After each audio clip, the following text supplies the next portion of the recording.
16절부터 22절까지 우리 같이 한 목소리를 읽습니다.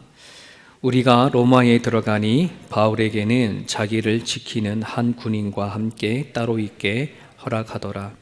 사흘 후에 바울이 유대인 중 높은 사람들을 청하여 그들이 모인 후에 이르되, 여러분 형제들아, 내가 이스라엘 백성이나 우리 조상의 관습을 배척한 일이 없는데 예루살렘에서 로마인의 손에 제수로 내준 바 되었으니 로마인은 나를 신문하여 죽일 제목이 없으므로 석방하려 하였으나 유대인들이 반대하기로 내가 마지못하며 가이사에게 상소하며 내 민족을 고발하려는 것이 아니니라. 이러므로 너희를 보고 함께 이야기하려고 청하였으니 이스라엘의 소망으로 말미암아 내가 이 쇠사슬에 매인 바 되었노라. 그들이 이르되, 우리가 유대인에서 내게 대한 편지도 받은 일이 없고 또 형제 중 누가 와서 내게 대하여 좋지 못한 것을 전하든지 이야기한 일도 없느니라. 이에 우리가 너의 사상이 어떠한가 듣고자 하니 이 바에 대하여는 어디서든지 반대를 받은 줄 알기 때문이라 하더라. 아멘. 예, 정부의 발표를 보면은 이제 오늘까지 저희들이 마스크를 쓰게 되어주죠. 그래서 오늘 12시까지인가요? 밤 12시까지. 아마 다음 주에는 우리가 마스크를 쓰지 않고 예배 드릴 수 있을 거라고 생각이 되어지고, 또 그럼에도 불구하고 우리가 예배 드릴 수 있는 이 순간이 되게 은혜고 또 감사라고 생각이 되어집니다.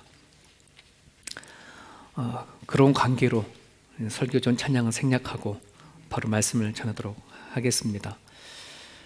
우리가 성경을 읽어보면 그 당시에 특히 사도행전은 이미 시간상으로는 몇천 년 전의 이야기잖아요. 그렇기 때문에 현대 2021년을 살아가고 있는 우리들에겐 이게 무슨 나와 상관이 있어? 이제 이렇게 생각할 때가 있거든요. 일로만 따진다면 무엇을 내가 성경에 일어나는 기억을 그때 그런 일이 일어났구나 라고 그냥 읽어버리면 그냥 그때 이야기예요. 하지만 우리가 설교라고 한다는 것은 또 예배라고 할 때에 선포되어지는 메시지는 2000년 전에 이런 일이 일어났었다라는 게 아니라 그때도 계시고 지금도 계시는 성령 하나님이 지금 나를 통해서 어떤 일을 하시는가에 초점을 맞춰서 전하는 거거든요. 그러니까 오늘 바울이 로마에 입성해서 하나님을 복음을 전하기 위하여 몸부림을 치는 그 바울을 통하여서 과연 오늘 나도 또한 똑같은 예수를 믿고 또 우리 가운데 똑같이 역사하시는 성령 하나님이 오늘 우리 가운데 어떻게 일하시는지 또 뭘 요구하시는지 그걸 초점을 맞춰서 같이 말씀을 나누었으면 좋겠습니다. 로마에 입성한 바울, 정말 꿈이 이루어진 거잖아요. 그죠? 꿈이 이루어진 그 바울, 하지만 겉모습을 봤었을 때에는 되게 초라하잖아요.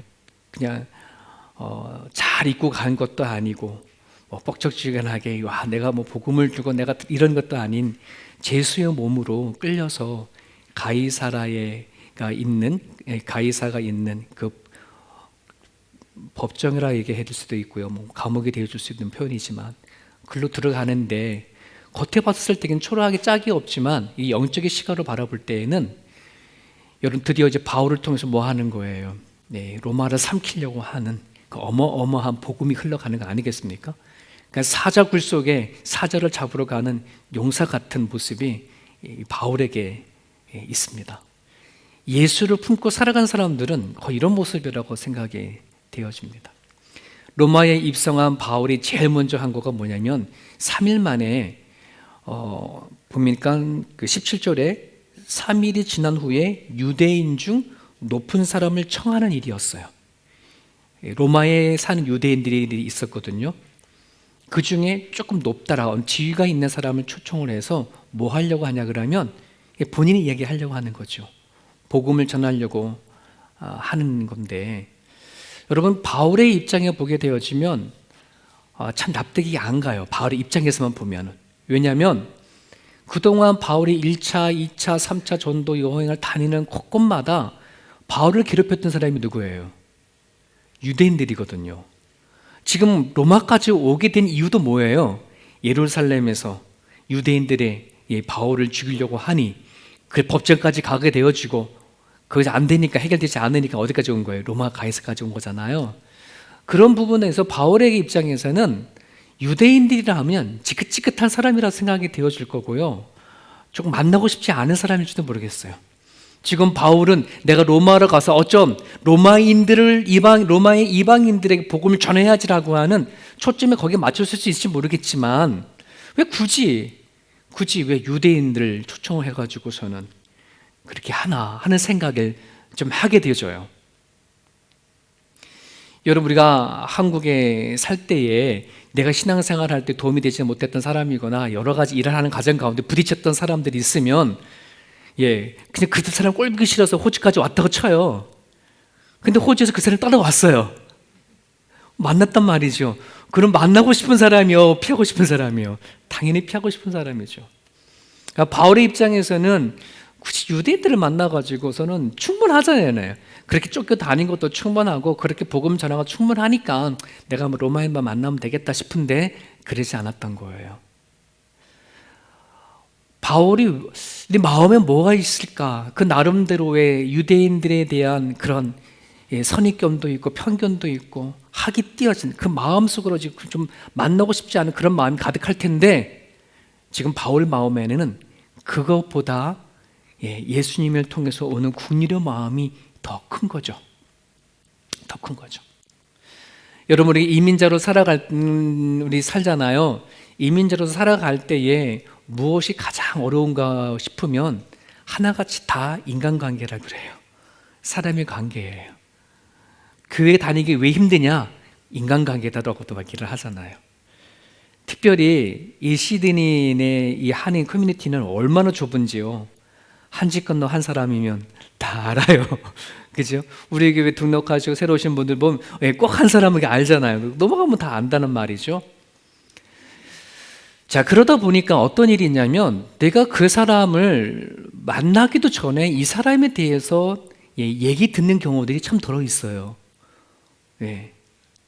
여기 저기 들어서 그런 것들이 선입견이 되어지고 편견이 되어서 그 사람을 있는 그대로 보지 못할 때가 많지요. 그죠? 재밌는 영상 하나 볼게요.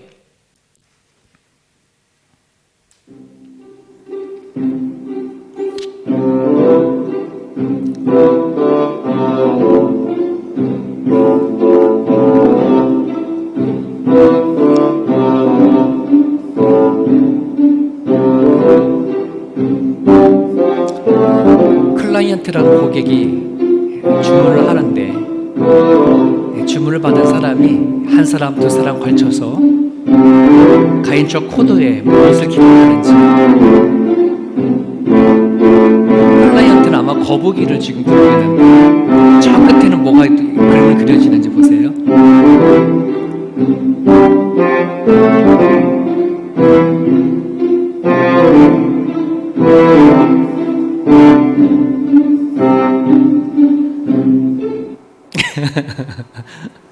재밌죠? 불과 두 사람이 건너간 거잖아요. 그죠? 거북이를 그려달라고 그림을 그리는데, 거기 클라이언트는 그 사람이 감각으로 뭐야 하는 거예요. 중간에 사람 새를 그리고 그 앞에 있는 사람은 머리에다 똥을 그려놨는. 참 여러분, 우리는 살아갈 때에 많은 사람들의 이야기를 듣잖아요. 그런 출발한 첫 소리보다는 여러 사람을 거쳐서 듣게 되어지는 어떤 소리를 더 많이 듣지 않을까요? 그죠? 우린 대부분 듣는 소리가 첫 소리를 듣는 게 아니라 여러 사람들이 옮겨가서 들었던 그 얘기가 들어와요. 그럼 여러 사람들의 감정이 섞인 소리고, 여러 사람들의 선입견과 편견이 섞인 소리잖아요. 그러다 보니까 내가 누구를 만나도 그 사람이 있는 그 모습 그대로 우린 보기가 참 어려워요.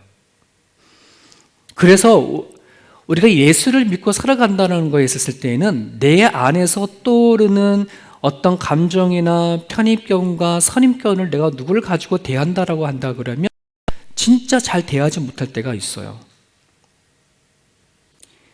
예수님이 나를 바라보는 시선, 예수님이 나를 찾아와서 나를 바라보는 긍휼하심과 자비하심이 오늘 우리 가운데 있어져야 되어지는 거예요.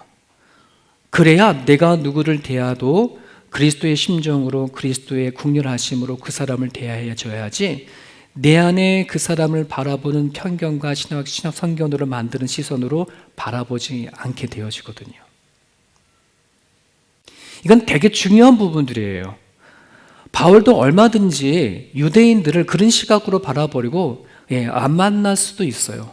충분하다라고 생각할 수 있어요. 충분히 내 동족을 위해서 나는 복음을 전했다라고 생각할 수 있어요. 굳이 로마까지 가가지고 그 사람에게 복음을 전하고 있을 이 필요가 없거든요. 그럼에도 불구하고 그 자리에 유대인들을 초청을 해서 복음을 전하는 거예요.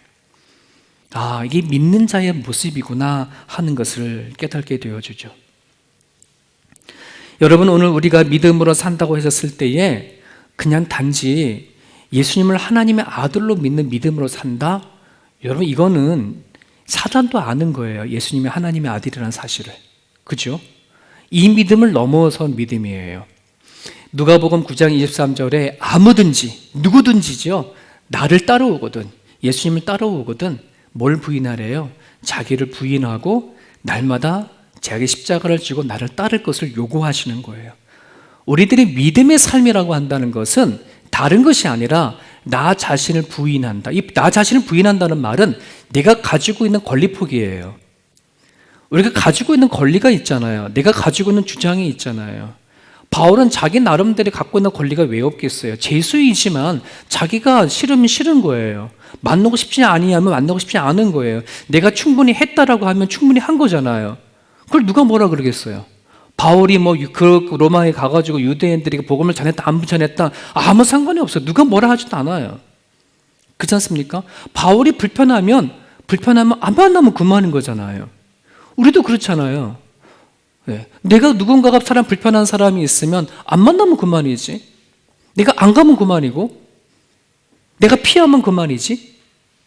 얼마든지 내 주장과 내 권리가 있거든요. 자, 그런데 이제는 우리가 내가 하나님을 만나기 전까지는 그랬단 말이죠. 내 안에 예수님을 만나기 전까지는 항상 내 권리와 내 주장에 따라 살아왔던 모습이 나였단 말이죠. 하지만 이제는 방향이 틀려졌어요. 누가? 내 안에 예수가 온 거잖아요. 그런 부분들 안에서 오늘 우리들이 내가 예수님을 믿는다라고 말했을 때에는 정말 내가 가지고 있는 권리나 내가 가지고 있는 그 주장에 대해서 예수님 앞에 가지고 나와서 엎드려 한번 고민해 보는가? 한번 예수님 앞에 가지고 나가서 생각해 보는가? 하는 문제를 한번 다룰 수 있는지 한번 생각해 보십시오. 내 안에 믿음이 있다면 그 문제를 한번 생각해 보는 거죠.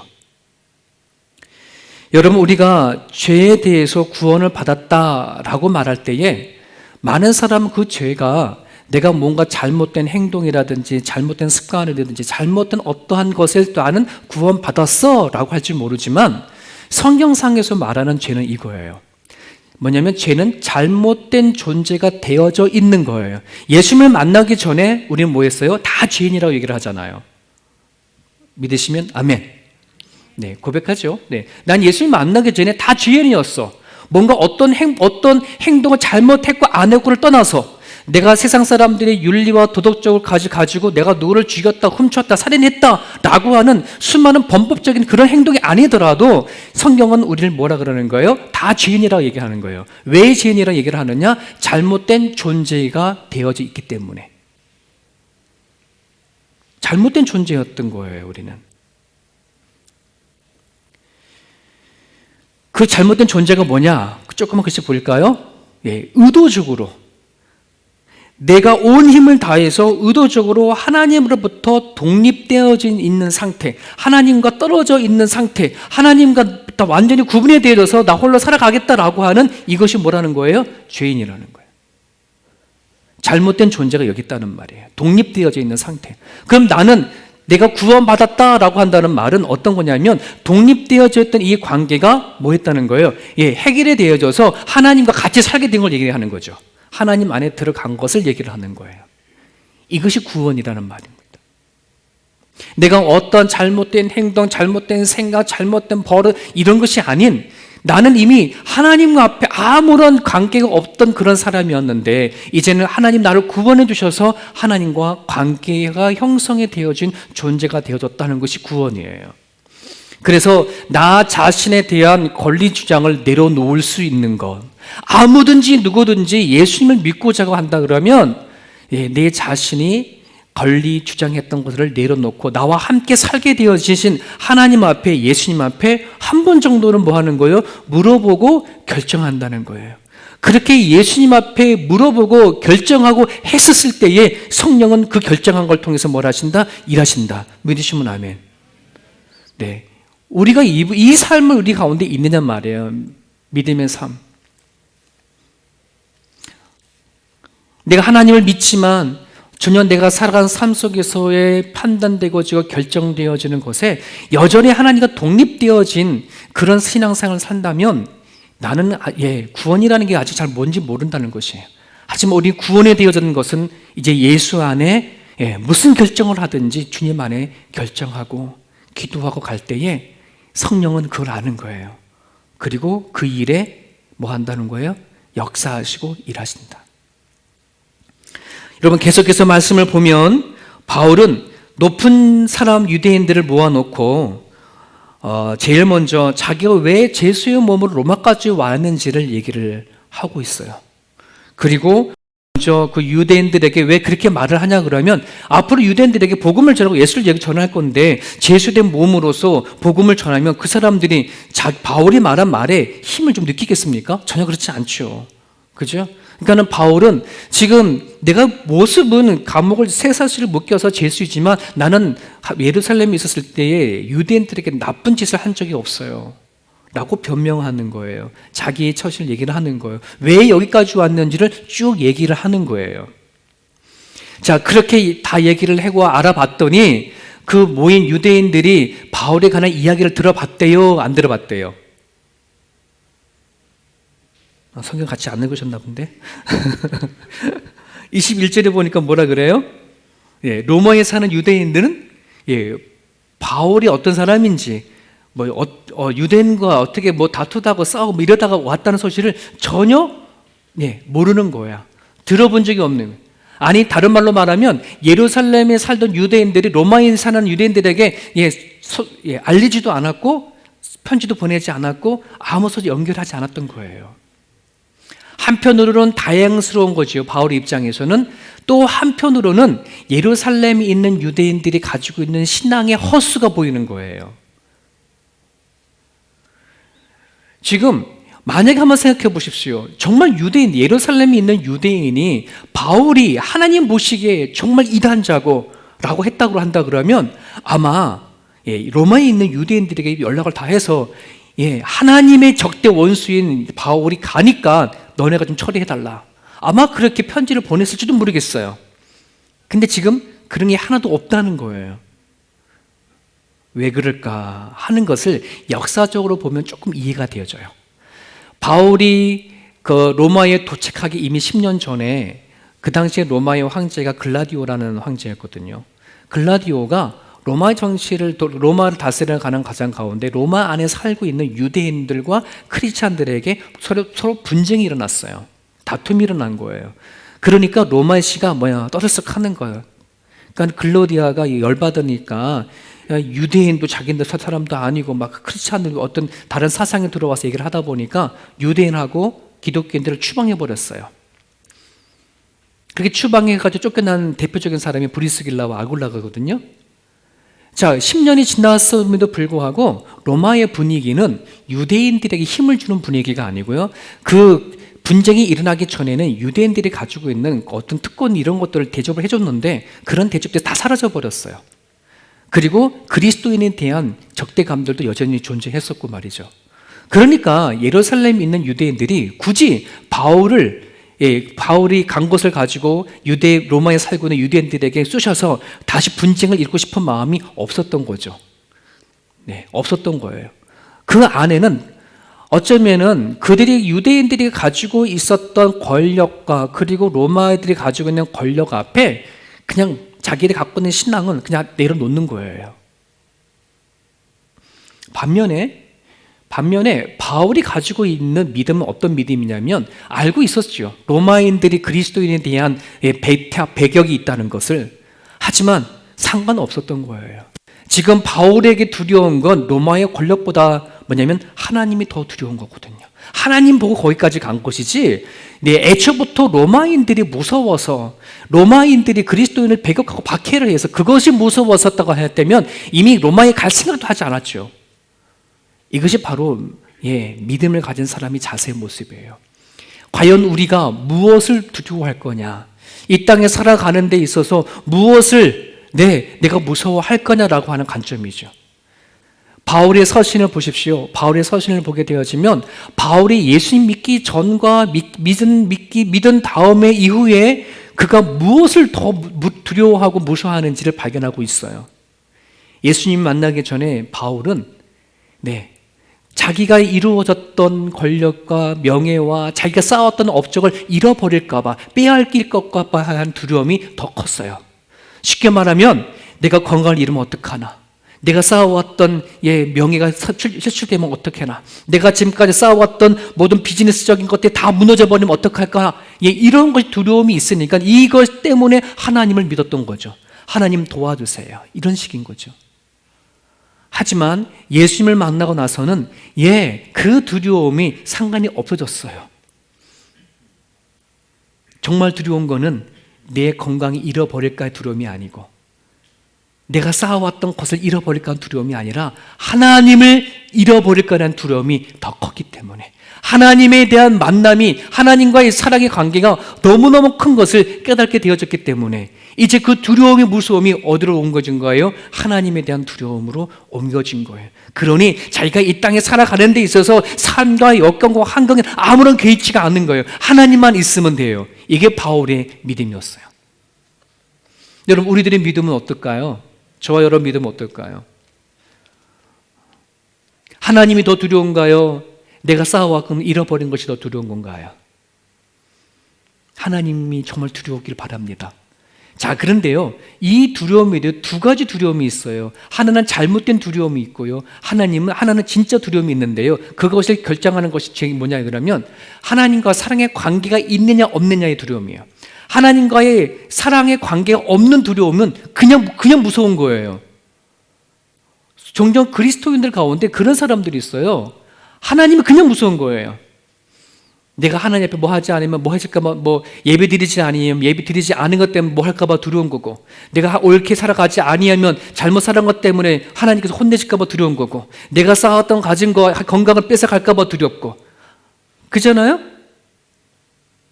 그건 그냥 하나님이 그냥 두려운 거예요. 하지만 그건 잘못된 두려움이에요. 진짜 두려움은 무엇이 형성되어져야 두려움이냐면 사랑의 관계입니다.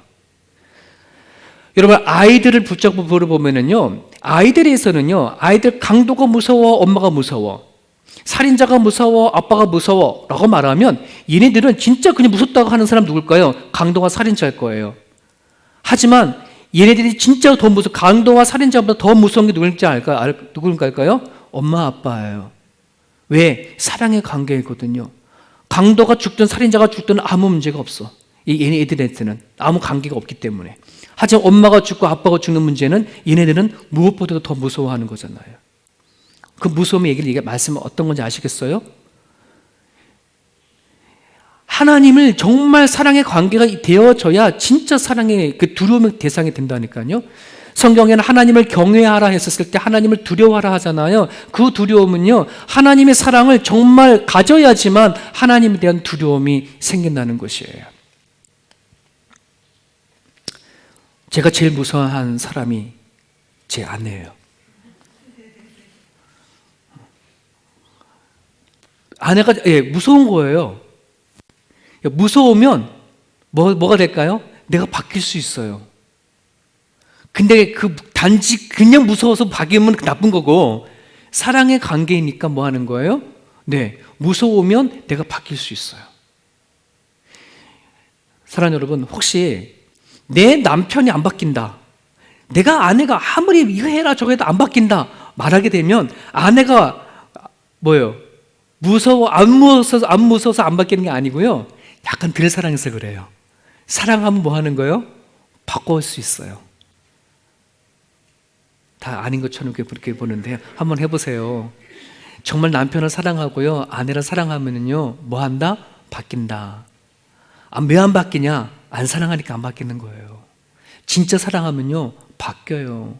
내가 사랑하는 사람이 힘들다는데, 내가 사랑하는 사람이 아프다는데, 내가 사랑하는 사람이 열받는다는데, 내가 사랑하는 사람이 속 터져 습게 죽겠다는데, 그럼 바꿔야지.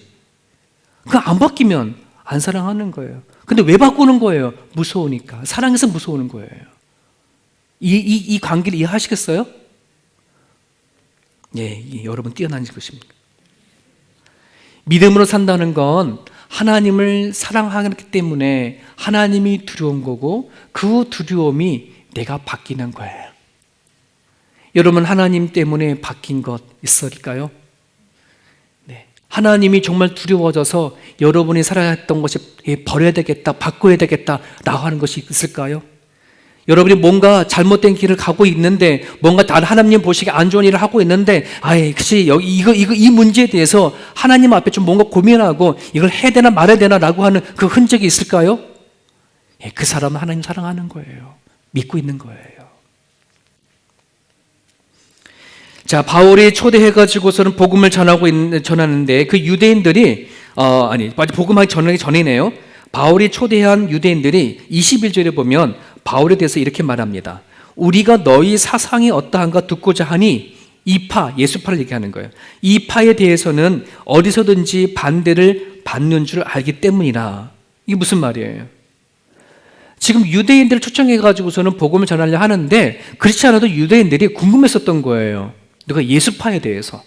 바울, 네가 전하는 예수에 대해서 알고 싶은 건데, 지금 예수파는 어디의 지역을 가든지 모든 사람들이 다 반대한단 말이에요. 그 사상이 뭔지 모르겠지만 한번 들어보자. 유대인들에서도 반발을 하고 헬라인 사람들에게도 뭐 하는 거예요? 반박을 하는 일이 일어나는 것이죠. 그리스도인의 입장에서 보면 참 안타까운 부분들이지 않습니까? 환영받으면 얼마나 좋을까요? 여러분, 우리 그리스도의 복음이 세상 사람들에게 환영을 받는다 그러면 얼마나 좋을까요? 그러면 뭐 가가지고서 복음 전하기 바쁜데 세상 사람들이 기독교를 향해서 복음에 대해서 환영하는 건가요? 아니에요. 다 거절하잖아요. 코로나 시대 때는 더해지잖아요. 그렇지 않습니까? 유대 사회인들에게는요, 그 당시에 그리스도인들이 왜 거절하고 반대를 했냐 그러면 하나님의 말씀대로 살려고 하니까 사회적으로 맞지 않는 거예요. 유대인들에게는 하나님이 주신 율법을 가지고 살던 사람이다 보니까 그리스도의 입장에서 봐서는 형식만 있지 내용은 없는 그러한 사회의 그 사람들로 보이잖아요. 그러니까 다가가고 싶지 않는 거예요. 헬라인들은 어떨까요? 그들은 육은 나쁜 것이고 영은 좋은 것이기 때문에 이 땅에 살아갈 때 그들은 어떤 생각을 갖고 있냐면, 살아있을 때 충분한 쾌락을 누리자, 마음껏 즐기자, 이게 헬라주의 사상이거든요. 그러니까 지금 그리스도인의 입장에서는 그건 맞지 않잖아요. 그렇지 않습니까? 그러니까 헬라인들하고도 거리가 멀어지는 거예요. 그러니 그 당시에 로마의 사회에 어디를 가더라나 헬라 사상의 막 문화가 퍼져가는 그 시대에 기독교인들이 박해받을 수 없고 핍박받을 수밖에 없죠.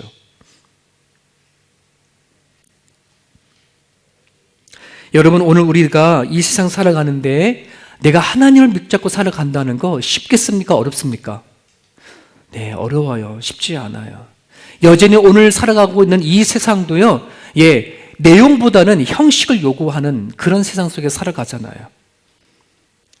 내용보다는 형식을 세상은 요구를 하고 있어요. 의미 있는 것과 그 깊이 있는 생각보다 그저 쉽고 가볍게 살아가기를 이 세상은 요구를 하고요.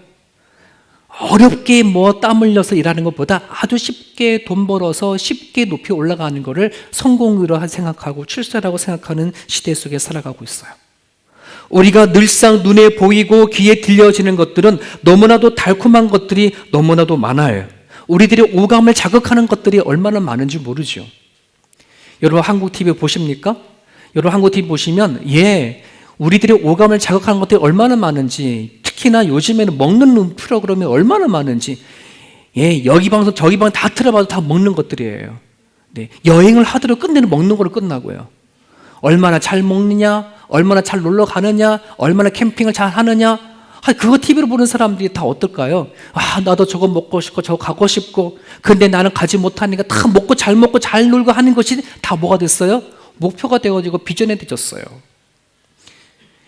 내가 살아가는데 하나님을 믿지만 내 형편에 그렇게 못할 때 이어지는 또 어떻게 되는 거예요? 비참한 거죠. 비굴한 거죠. 남들은 다 저기 잘 먹는 것 같고 다 놀러 가는 것 같고 하는데, 내가 살아간 삶의 현실은 여전히 힘들고 답답하고 풀리지 않는 현실 앞에 우린 낙심하고 절망하다 보니 어떨까요? 우리는 자꾸만 뒤처져 가는 것 같고 절망하고 낙심되어져 가는 그런 부분들이죠. 하나님을 믿는 것이 요술 램프를 얻는 것 같은 것이라면 얼마나 좋을까요? 하나님을 믿는 것이 도깨비 방망이를 얻는 것 같은 느낌이면 얼마나 좋을까요? 그럼 저도 너무 좋겠어요. 여러분들 다 그냥 소원 하나씩 다 적어내라 그래가지고 하나님 앞에 내가 일주일만 작정 기도하면 하나님 일주일 뒤에 다 여러분들 소원을 다 들어준다 그러면 전 너무 신날 것 같아요. 저도 그런 하나님을 전하고 싶어요. 요술 방망이 같은, 요술 램프 같은, 여러분의 기도하면 다 응답되어지는 그런 하나님이면 너무나 좋겠고요. 그런 하나님이면 소개하고 싶은데, 근데 성경에는 그런 하나님이 아닌 것을 얘기를 하고 있어요. 예수님을 믿으면 믿을수록 세상은 우리들에게 더욱 가혹하게 다가오는 것을 성경은 얘기를 합니다. 하나님을 붙잡고 살면 살수록 세상은 우리들을 거부하고 박해하는 것을 얘기를 하고 있습니다. 무릇 그리스도와 예수 안에서 경건하게 살고자 하는 자는 축복을 받으리라 라고 하면 얼마나 좋을까요? 아무 걱정이 없으나 받으면 얼마나 좋을까요? 그런데 경건하게 살고자 하는 사람은, 예수님 안에 주님의 뜻대로 살고자 하는 사람은 뭐 한다는 거예요? 박해가 따라오게 마련이다 라고 성경은 얘기를 하고 있습니다. 여러분, 구약에 있는 모세가 이스라엘 백성들을 이끌고 강에 나왔을 때에 모세가 죽을 고비를 당했을 텐데 누구한테 죽을 고비 당한지 아세요? 자신이 끌고 나온 이스라엘 백성들한테 몰래 맞아 죽을 뻔했어요. 다른 외부 사람도 아니에요. 애굽 사람들도 아니고. 하나님의 말씀을 붙잡고 살아가는데 그만큼 어려워요. 여호수아와 갈렙은 또 어떨까요? 그것도 또한 마찬가지였어요. 이스라엘 백성 가나안 땅 정복하는 과정 가운데 자기 동족들을 통해서 죽을 고비를 당했고요. 기드온도 마찬가지고, 엘리야, 예레미야, 다니엘을 말할 것도 없이 하나님의 말씀의 뜻에 따라서 전화하고 살아가려고 할 때에 참 많은 박해와 핍박이 있는 것을 우리는 알게 되어져요. 여러분, 그렇다고 우리는 그냥 예수 믿고 살아간다는데, 믿고 의지하려고 한다는데 어떻게 우리는 이 길을 감당해 나갈까요? 야고보서 1장 27절에는 경건에 대해서 이렇게 얘기를 하고 있습니다. 하나님 아버지 앞에서 정결하고 더러움이 없는 경건은 곧 고아와 가부를 그 환난 중에 돌보고, 누구 말씀이냐? 하나님 말씀이에요. 아무리 우리가 세상 사람들이 박해를 하고 핍박을 하고 한다 하더라도 우리는 여전히 하나님의 말씀에 따라 나보다 연약하고 병든 사람을 찾아가서 돌보는 그 일들을 여전히 하는 거죠.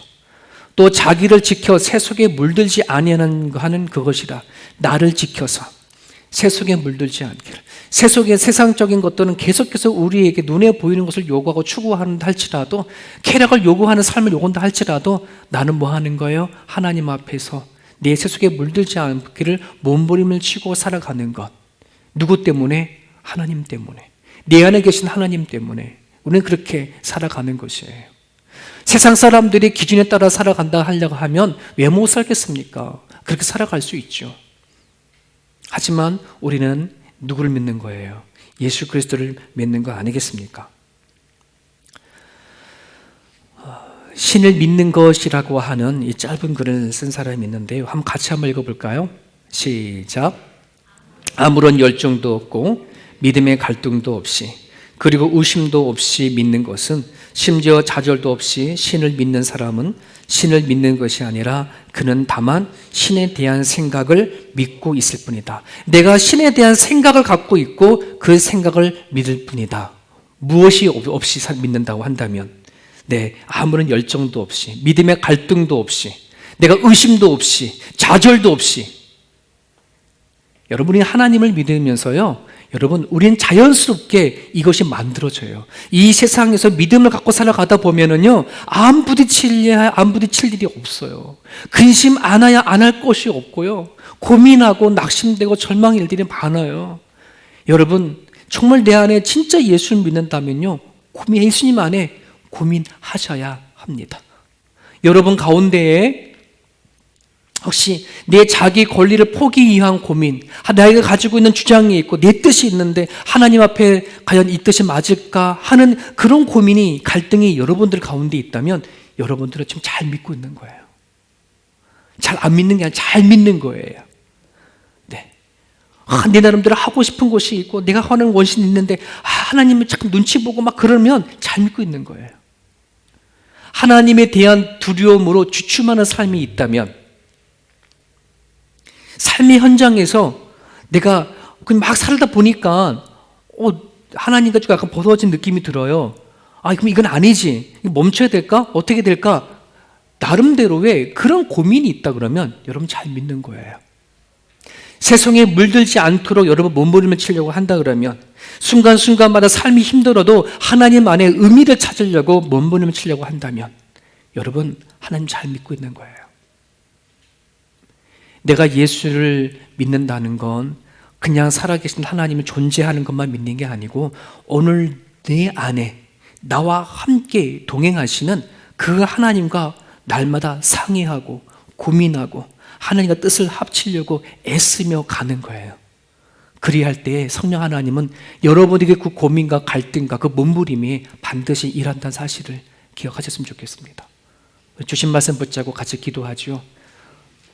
여러분 혹시 그런 고민이 있습니까? 아픔이 있습니까? 힘겨움이 있습니까? 몸부림을 치는 것이 있습니까? 네, 주님 앞에 하나님이 어떤 뜻이 있는가를 고민하시고 결단하시고 나가십시오. 성령 하나님은 반드시 여러분들의 그 고민 가운데 결정한 것을 통해서 일하실 것입니다.